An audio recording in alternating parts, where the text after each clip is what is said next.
Hi hello Telangana రాష్ట్ర ప్రజలకు నమస్తే, గుడ్ మార్నింగ్. ఈరోజు మన ప్రజావాణి తెలుగు దినపత్రికలో మెయిన్ పేజ్ వార్తా విశేషాలు ఎట్లా ఉన్నాయి ఒకసారి మనం చూద్దాం. సో ముందుగా వ్యూవర్స్ అందరికీ ఈ యొక్క వీడియోని లైక్ చేసి సోషల్ మీడియాలో షేర్ చేయాల్సిందిగా కోరుతున్నాం. వార్తా వివరాలకు వెళ్దాం. అభ్యర్థిత్వం అనూహ్యం. కాంగ్రెస్ ఎమ్మెల్సీ అభ్యర్థులుగా విజయశాంతి అద్దంకి, శంకర్ నాయక్. కాంగ్రెస్ ఎమ్మెల్సీ అభ్యర్థులుగా విజయశాంతి అద్దంకి, శంకర్ నాయక్ ఎమ్మెల్యే కోట అభ్యర్థులను ప్రకటించిన అధిష్టానం. ఒక సీటు మిత్రపక్షం సిపిఐకి కేటాయింపు. అభ్యర్థుల ఎంపికలో కాంగ్రెస్ సామాజిక న్యాయం ఎస్టీతో పాటు మహిళలకు సీటు కేటాయింపు. అనూహ్యంగా తెరపైకి రాములమ్మ పేరు. ఎన్నికల ముందు ఇచ్చిన హామీ మేరకే అవకాశం. అద్దంకి దయాకర్ కు ఎట్టకేలకు దక్కిన ఛాన్స్. శంకర్ నాయక్ కు సీనియర్ నేతలందరి మద్దతు. అంతా సీఎం రేవంత్ రెడ్డి సూచించిన వారే. నేటితో మిగియనున్న నామినేషన్ల గడువు.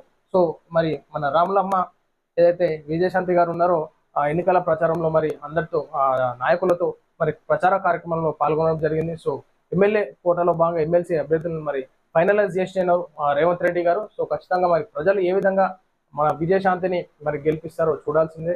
ఎందుకంటే ఈనాడు తెలంగాణ రాష్ట్రంలో కాంగ్రెస్ పార్టీ అధికారంలోకి రావడానికి ఒక స్టార్ క్యాంపెయినర్ గా కూడా విజయశాంతి వాళ్ళు ప్రచార కార్యక్రమంలో పాల్గొనడం జరిగింది అభ్యర్థులతో. సో మరి ఈ యొక్క ఎమ్మెల్సీగా మరి అద్దంకి దయాకర్ గారికి కూడా ఛాన్స్ రావడం గొప్పదా. ఎందుకంటే గతంలో చేసినటువంటి వ్యాఖ్యలు కోమటిరెడ్డి వెంకటరెడ్డి గారిపై.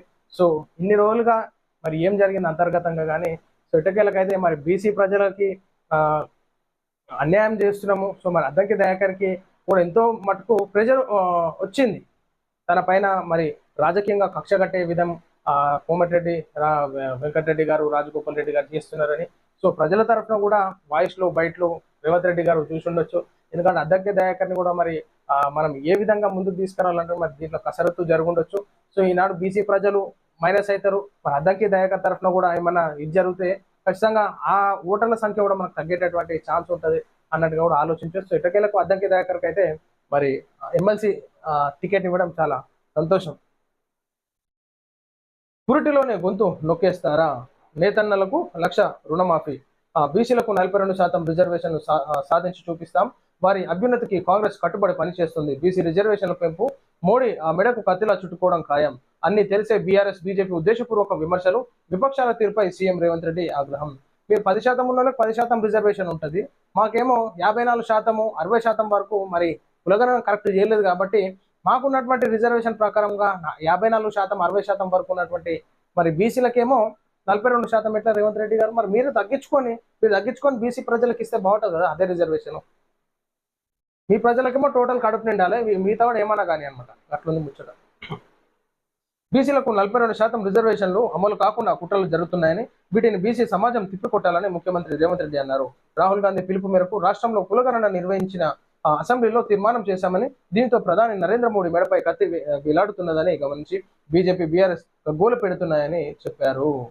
సరిగ్గా చేసి ప్రజలందరికీ న్యాయం జరగాలి. ఈనాడు ముఖ్యమంత్రిగా ఉన్నారు కాబట్టి ఓన్లీ అగ్రవర్ణ సామాజిక వర్గానికి ముఖ్యమంత్రి కాదు, ప్రతి ఒక్కరికి మీరు ముఖ్యమంత్రి కాబట్టి తెలంగాణ రాష్ట్రంలో అందరి కులాలకి న్యాయం జరిగే విధంగా రిజర్వేషన్లు కూడా పటిష్టంగా చేపట్టి న్యాయం చేయాలి ప్రజలకి. యుద్ధ ప్రాతిపదికన ఇందిరమ్మ లబ్ధిదారుల ఎంపిక. తెలంగాణ ప్రభుత్వం ప్రతిష్టాత్మకంగా చేపట్టిన ఇందిరమ్మ ఇళ్ల పథకంలో మరింత వేగం పెంచాలని రెవెన్యూ, హౌసింగ్, సమాచార, పౌర సంబంధాల శాఖ మంత్రి పొంగులేటి శ్రీనివాసరెడ్డి జిల్లా కలెక్టర్లను ఆదేశించారు. ఇంకా లబ్ధిదారుల ఎంపికలను ఉంటుంది.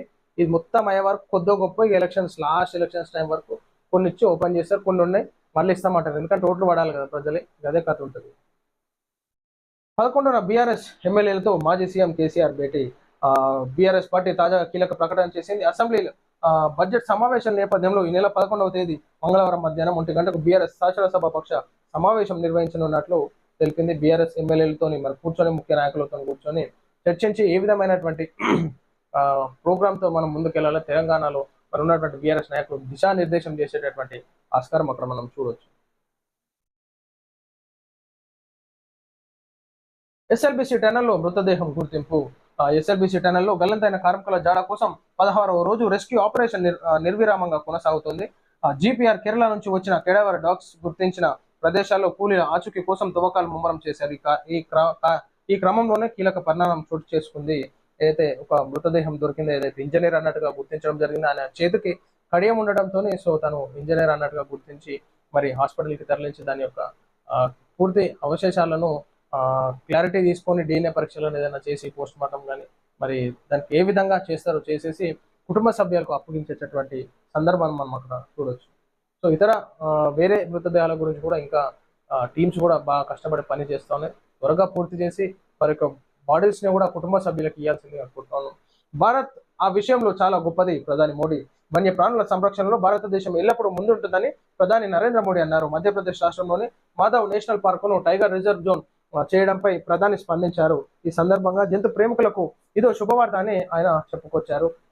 వాస్తవానికి మాధవ్ నేషనల్ పార్క్ లో మరి ఉన్నటువంటి అక్కడ వన్యప్రాణులు ఆ సంరక్షణకి కీలకంగా పోషిస్తూ ఉంది ఆ పాత్ర.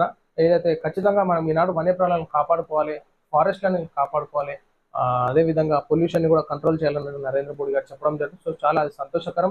భారత్ ఆ విషయంలో చాలా గొప్పది అన్నట్టుగా మరి ప్రధాని నరేంద్ర మోడీ గారు కూడా అధికారులను అయితేనేమి, ఫారెస్ట్ అధికారులను, ఎన్విరాన్మెంటల్ అధికారులను కూడా ఎంకరేజ్ చేయడం జరుగుతుంది. ఇదే విధంగా ఇంకా ముందుకెళ్లాలని చెప్పేసి.